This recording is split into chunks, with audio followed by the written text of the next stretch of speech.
Assalamualaikum warahmatullahi wabarakatuh. Nama saya Muhammad Akhiruddin Nasution, BP 131086-2016. Saya akan menyebutkan 25 teori komunikasi yang telah saya pelajari. Yang pertama adalah social sensitive theory, yaitu teori yang berkaitan dengan sifat dasar, cara kerja, pengaruh dari komunikasi massa itu sendiri, dan sumbernya adalah observasi objek. Yang kedua adalah normatif teori, yaitu kegunaan dari masyarakat, bagaimana seharusnya media agar sesuai dengan nilai sosial. Bertujuannya untuk membentuk institusi media agar sesuai dengan yang diinginkan oleh masyarakat. Yang ketiga adalah teori efek moderat media massa. Teori ini dikemukakan oleh Sandra Balrog dan Melvin. Teori ini memfokuskan kepada kondisi struktural suatu masyarakat yang mengatur kecenderungan terjadinya suatu efek media massa. Dalam teori ini, media massa dianggap sebagai sistem informasi yang memiliki peran penting dalam proses memelihara perubahan dan konflik pada tataran masyarakat, kelompok, dan aktivitas sosial. Yang keempat adalah teori spiral of silence. Artinya, teori yang berpendapat bahwa media memiliki efek yang sangat kuat dalam membentuk opini publik. Apa yang disampaikan oleh media hanya diterima begitu saja oleh khalayak tanpa memberikan pendapat, sehingga masyarakat menganggap dia adalah tokoh yang baik dan mereka pun memilihnya. Kemudian teori adaptasi, yaitu teori yang mengatakan bahwa perilaku-perilaku individu saling memiliki pengaruh satu sama lain, menciptakan sebuah pola seperti sebuah tarian. Yang kemudian teori penyimpangan dugaan. Menurut teori ini, kita memiliki dugaan tentang perilaku orang lain berdasarkan norma-norma sosial maupun pengalaman kita sebelumnya. Kemudian ada teori kebohongan interpersonal. Kebohongan merupakan bagian dari interaksi yang terus berlanjut antar pelaku komunikasi yang menggunakan proses maju mundur. Kebohongan melibatkan manipulasi informasi, perilaku, dan citra yang dilakukan dengan sengaja untuk membuat orang lain percaya atau keyakinan yang palsu. Kemudian ada teori kritis.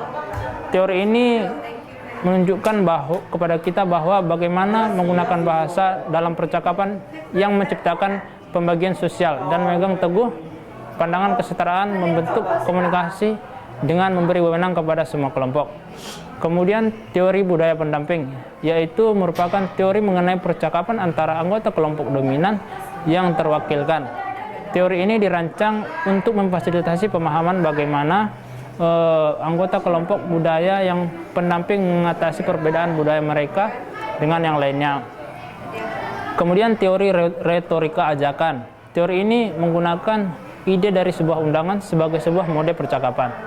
Teori ini merupakan pertimbangan dari sebuah mode interaksi berbeda, di mana seseorang berusaha merubah mode yang lainnya. Kemudian teori penyusunan merupakan gagasan dari Anthony Giddens. Teori ini mengatakan bahwa tindakan manusia adalah sebuah proses produksi dan reproduksi dalam berbagai macam sistem sosial. Kemudian teori fungsional dikemukakan oleh John Dewey. Teori fungsional dalam komunikasi kelompok memandang proses sebagai sebuah instrumen, di mana kelompok membuat keputusan, menekankan hubungan antara kualitas komunikasi dan hasil dari kelompok. Kemudian teori pemikiran kelompok dikemukakan oleh Irving Janis.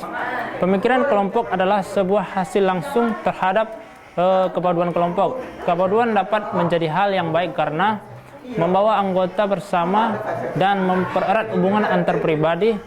Pemikiran kelompok juga terkadang memberikan dampak yang negatif.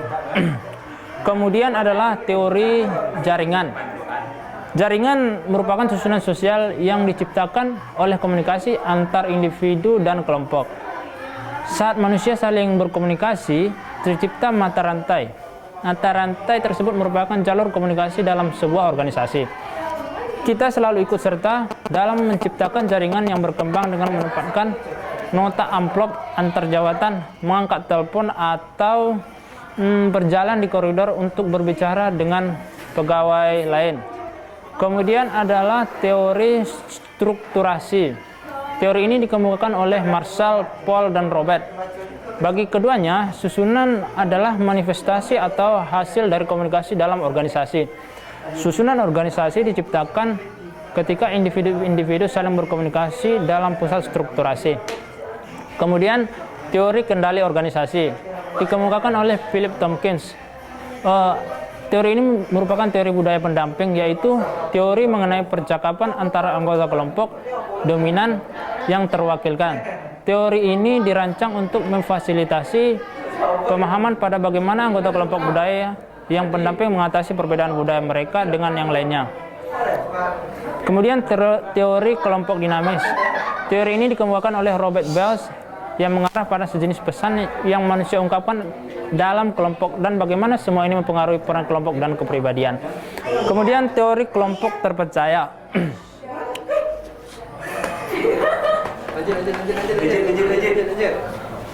Teori ini dikemukakan oleh